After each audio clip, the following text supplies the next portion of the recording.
আকাশবাণী কলকাতা স্থানীয় সংবাদ পড়ছি সুদীপ বসু। প্রথমে বিশেষ বিশেষ খবর। রেলমন্ত্রী অশ্বিনী বৈষ্ণব জানিয়েছেন, কেন্দ্রীয় সরকার রাজ্যে রেলপথ উন্নয়নে প্রতিশ্রুতিবদ্ধ। আজ থেকে চালু হল পুরুলিয়া থেকে মশাগ্রাম হয়ে হাওড়া পর্যন্ত মেমু ট্রেন পরিষেবা। সাউথ ক্যালকাটা ল কলেজে গণধর্ষণ কাণ্ডের তদন্তে 5 সদস্যের সিট গঠন কলকাতা পুলিশের। শিক্ষামন্ত্রী জানিয়েছেন, ল কলেজের ঘটনায় তিনি হতবাক। গণধর্ষণের প্রতিবাদে আজ রাজ্যের বিভিন্ন প্রান্তে বিক্ষোভ অবরোধে সামিল বিরোধী দলের কর্মী সমর্থকরা। নদিয়ার কালীগঞ্জের মোলান্দি গ্রামে বোমার আঘাতে 10 বছরের তামান্না খাতুনের মৃত্যুর ঘটনায় পুলিশ মূল অভিযুক্ত গাওয়াল শেখকে গ্রেপ্তার করেছে। প্রধানমন্ত্রী নরেন্দ্র মোদী আগামীকাল আকাশবাণীতে মন কি বাত অনুষ্ঠানে তাঁর চিন্তাভাবনা দেশ বিদেশের মানুষের সঙ্গে ভাগ করে নেবেন। ভুটান সরকার 72 ঘণ্টার বৃষ্টিপাতের পূর্বাভাস ও আবহাওয়া সংক্রান্ত তাৎক্ষণিক তথ্য রাজ্যকে পাঠানো শুরু করেছে। দক্ষিণ পশ্চিম বাংলাদেশ এবং সংলগ্ন গাঙ্গেয় পশ্চিমবঙ্গের উপর একটি ঘূর্ণাবর্ত তৈরি হয়েছে। আসছি বিস্তারিত সংবাদে। রেলমন্ত্রী অশ্বিনী বৈষ্ণব বলেছেন, 2009 থেকে 2014 পর্যন্ত পশ্চিমবঙ্গের রেলপথের উন্নয়নের জন্য প্রায় 4,380 কোটি টাকা বরাদ্দ হলেও বর্তমান সরকারের আমলে তা বেড়ে প্রায় 14,000 কোটি টাকা হয়েছে। আজ হাওড়ার সাঁতরাগাছি স্টেশনে দক্ষিণ পূর্ব রেলের এক অনুষ্ঠানে যোগ দিয়ে শ্রী বৈষ্ণব বলেন, 2014 থেকে 2025-এর মধ্যে কলকাতার মেট্রো নেটওয়ার্ক 41 কিলোমিটার বৃদ্ধি পেয়েছে। রাজ্যের রেলের উন্নয়নে তৃণমূল কংগ্রেস সরকারকে সহযোগিতার হাত বাড়িয়ে দেওয়ার আর্জি জানান তিনি। राज्य सरकार और केंद्र सरकार हमारा फेडरल स्ट्रक्चर है, तो मैं हाथ जोड़ के निवेदन करता हूं कि इसमें राजनीति से ऊपर उठे सभी और प्रयास करें जिससे कि बंगाल की जनता को लाभ मिले, जो कि पुरुलिया से हावड़ा को जोड़ेगी। बड़े बीच में बहुत सारे महत्वपूर्ण शहर है जो जुड़ेंगे, अनाडा, आद्रा, बांकुरा में बर्धमान, सोनामुखी, इंडस, रायना, छाड़ना, मासाग्राम, बहुत सारे शहर जुड़ेंगे और इससे कई लोगों को लाभ होगा। রেলমন্ত্রী বলেন, জমি জটের কারণে রাজ্যে বেশ কিছু প্রকল্প আটকে রয়েছে। বিষ্ণুপুর, তারকেশ্বর, হিলি, বালুরঘাট এবং নন্দীগ্রামের মতো গুরুত্বপূর্ণ রেল প্রকল্প ছাড়াও কলকাতার চিংড়িঘাটা, বেলেঘাটাতে ট্রাফিকের অনুমতি না মেলায় কাজ এগোচ্ছে না। এদিন অনুষ্ঠান মঞ্চ থেকে শ্রী বৈষ্ণব পুরুলিয়া, বাঁকুড়া, হাওড়া ভায়া মশাগ্রাম রুটে মেমু ট্রেন পরিষেবার সূচনা করেছেন।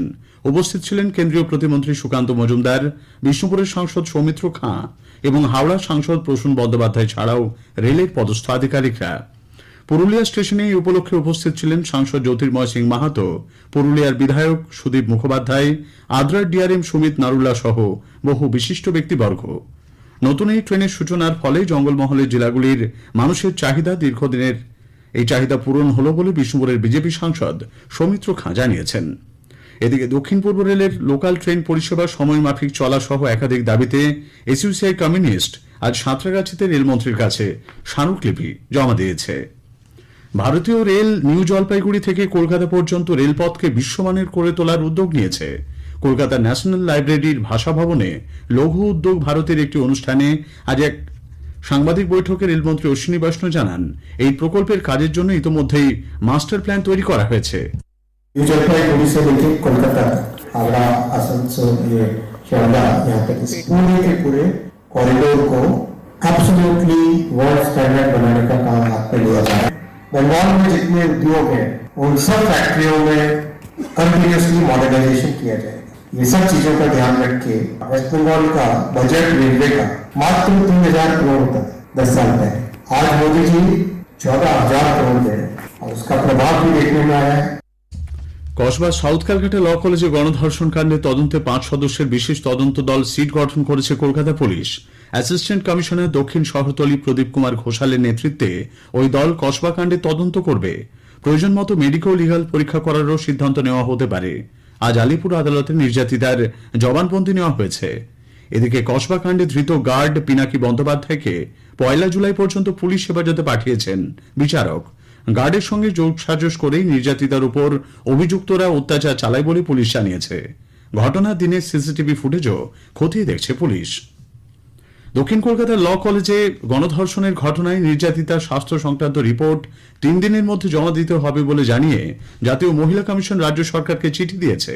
মুখ্য সচিব মনোজ পন্থকে লেখা কমিশনের চেয়ারপারসন বিজয়া রাহাতকারের চিঠিতে ডক্টর অর্চনা মজুমদার, যিনি কমিশনের সদস্য, তার ক্ষতিগ্রস্ত পরিবারের সঙ্গে দেখা করতে যাওয়ার সময় পুলিশকে সব ধরনের সহযোগিতা করার কথা বলা হয়েছে।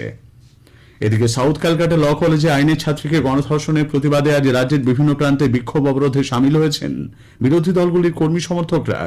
ঘটনার প্রতিবাদে বিজেপি আজ কলকাতার গড়িয়াহাট মোড়ে বিক্ষোভ দেখাতে গেলে পুলিশ রাজ্য সভাপতি সুকান্ত মজুমদার সহ নেতৃবৃন্দকে গ্রেপ্তার করে। সুকান্তবাবু বলেন, পুলিশের এই আচরণ গণতন্ত্র হত্যাকারী। এডুকেশনাল ইনস্টিটিউটের উপর অর্থাৎ শিক্ষাঙ্গনে যেভাবে ধর্ষিতা হতে হলো, ভাবুন কি প্যাথেটিক তার কন্ডিশন ছিল। তৃণমূল কংগ্রেসের পশু এরা। মমতা বন্দ্যোপাধ্যায় এই রাজ্যকে জিনপিংয়ের চীন এবং কিম জং উনের উত্তর কোরিয়াতে পরিণত করেছে। কোচবিহার শহরে আজ পথ অবরোধ করে বিক্ষোভ দেখায় বিজেপি। পুরুলিয়া শহরেও পথ অবরোধ করে চলে বিক্ষোভ। মালদার রথবাড়ি এলাকায় বিজেপি কর্মী সমর্থকদের সঙ্গে পুলিশের ধস্তাধস্তি বাধে। এই ঘটনায় বিজেপি 4 সদস্যের তদন্ত কমিটি গঠন করেছে।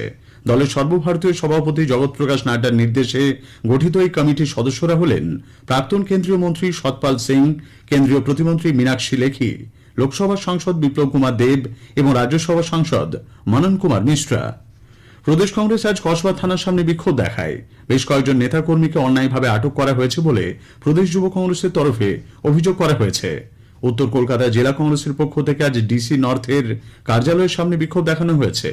উত্তর 24 পরগনার টিটাগড় এলাকাতেও বিটি রোড অবরোধ করে বিক্ষোভ দেখায় কংগ্রেস। মৌলালিতেও আজ বিক্ষোভ চলে। বাম যুব সংগঠন ডিওয়াইএফআই আজ হাওড়ার বিভিন্ন থানার সামনে বিক্ষোভ দেখিয়েছে। এদিকে কসবার গণধর্ষণে রাজ্য সরকার কড়া পদক্ষেপ নিয়েছে বলে তৃণমূল কংগ্রেস জানিয়েছে।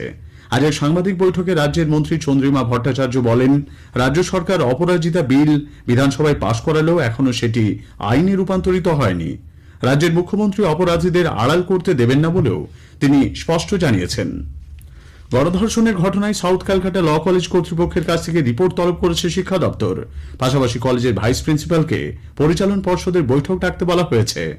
আইন কলেজের ঘটনায় তিনি হতবাক এবং মর্মাহত বলে জানিয়েছেন শিক্ষামন্ত্রী ব্রাত্য বসু। এদিকে এই ঘটনায় স্বতঃপ্রণোদিত পদক্ষেপের আবেদন জানিয়ে কলকাতা হাইকোর্টের প্রধান বিচারপতি টি.এস. শিবগানেমকে চিঠি দিয়েছেন হাইকোর্টের এক আইনজীবী। জরুরি অবস্থার সময় দেশের মানুষকে যে পরিস্থিতির মধ্য দিয়ে যেতে হয়েছে তা এক কালো অধ্যায় ছিল বলে কেন্দ্রীয় আইন প্রতিমন্ত্রী অর্জুন রাম মেঘওয়াল মন্তব্য করেছেন। দেশের জরুরি অবস্থা জারির 50 বছর পূর্তিতে আজ কলকাতায় বিজেপির পক্ষ থেকে এক আলোচনা সভার আয়োজন করা হয়। সেখানে শ্রী মেঘওয়াল একথা বলেন। 25 जून को हम संविधान हत्या दिवस के रूप में मनाए और उसके लिए हमने पूरे देश में कार्यक्रम निर्धारित किए। जो लोग जेलों में घूस दिए गए बिना किसी कारण के, उनका या उनके परिवार के जो जन थे उनको हमने आज सम्मानित भी किया। ऐसी परिस्थितियों में 21 महीने तक देश ने बहुत कुछ झेला, सहन किया। इसलिए उसके 50 साल पूरा होने पे पूरे देश में कार्यक्रम, कलकत्ता में भी कार्यक्रम था। কসবা ল কলেজের ঘটনা অত্যন্ত লজ্জাজনক বলে শ্রী মেঘওয়াল জানিয়েছেন। স্থানীয় সংবাদ শুনছেন আকাশবাণী কলকাতা কেন্দ্র থেকে। আমাদের সংবাদ শোনা যাচ্ছে ইউটিউব চ্যানেল আকাশবাণী সংবাদ বাংলা, ফেসবুক, ইনস্টাগ্রাম আকাশবাণী সংবাদ কলকাতা এবং এক্স হ্যান্ডেল AIR নিউজ কলকাতাতে। নদিয়ার কালীগঞ্জের মোলান্দি গ্রামে বোমার আঘাতে 10 বছরের তামান্না খাতুনের মৃত্যুর ঘটনায় পুলিশ মূল অভিযুক্ত গাওয়াল শেখকে গ্রেপ্তার করেছে। সেই সঙ্গে গ্রেপ্তার করা হয়েছে তার ছেলে বিমল শেখকেও। গাওয়াল শেখ, নবাব শেখ সহ 4 জনকে আজ আদালতে তোলা হলে 6 দিনের পুলিশ হেফাজত হয়েছে। সিপিআইএম এর রাজ্য সম্পাদক মোহাম্মদ সেলিম আজ তামান্নার পরিবারের লোকেদের সঙ্গে সাক্ষাৎ করেন। অভিযুক্তদের দৃষ্টান্তমূলক শাস্তিরও দাবি জানিয়েছেন তিনি। প্রধানমন্ত্রী নরেন্দ্র মোদী আগামীকাল আকাশবাণীতে মন কি বাত অনুষ্ঠানে তাঁর চিন্তাভাবনা দেশ বিদেশের মানুষের সঙ্গে ভাগ করে নেবেন। এটি হবে মন কি বাতের 123তম পর্ব। বেলা 11টা থেকে আকাশবাণী ও দূরদর্শনের সবকটি channel, Akashvani news on AIR website, mobile app, প্রধানমন্ত্রীর দপ্তর ও তথ্য সম্প্রচার মন্ত্রকের ওয়েবসাইট এবং ইউটিউব চ্যানেলেও মন কি বাত সম্প্রচারিত হবে। দীর্ঘদিনের দাবি মতো ভুটান সরকার রাজ্যকে 72 ঘণ্টায় বৃষ্টিপাতের পূর্বাভাস ও আবহাওয়ার তাৎক্ষণিক তথ্য পাঠানো শুরু করেছে। ডুয়ার্স অঞ্চলে বর্ষাকালে ঘন ঘন বন্যার মোকাবিলায় এই উদ্যোগ বড় ভূমিকা নেবে বলে রাজ্যের সেচ দপ্তর মনে করছে। দক্ষিণ পশ্চিম বাংলাদেশ ও সংলগ্ন গাঙ্গেয় পশ্চিমবঙ্গের উপর একটি ঘূর্ণাবর্ত তৈরি হয়েছে। আগামী 48 ঘণ্টায় তা নিম্নচাপ এলাকায় পরিণত হওয়ার সম্ভাবনা। এর প্রভাবে কিছু জেলায় হালকা থেকে মাঝারি এবং কোথাও কোথাও ভারী থেকে অতি ভারী বৃষ্টির সম্ভাবনা। Kolkata Tigers Bengal pro T20 লিগের মহিলা বিভাগে চ্যাম্পিয়ন হয়েছে। ইডেনে আজ বৃষ্টিবিঘ্নিত ফাইনালে তারা স্ম্যাশার্স মালদাকে ডাকওয়ার্থ লুইস পদ্ধতিতে 16 রানে হারিয়ে দেয়। শেষ করার আগে স্থানীয় সংবাদের বিশেষ অংশ আরেকবার। রেলমন্ত্রী অশ্বিনী বৈষ্ণব জানিয়েছেন কেন্দ্রীয় সরকার রাজ্যে রেলপথ উন্নয়নে প্রতিশ্রুতিবদ্ধ। আজ থেকে চালু হলো পুরুলিয়া থেকে মশাগ্রাম হয়ে হাওড়া পর্যন্ত মেমু ট্রেন পরিষেবা। প্রধানমন্ত্রী আগামীকাল আকাশবাণীতে মন কি বাত অনুষ্ঠানে তাঁর চিন্তা ভাবনা দেশ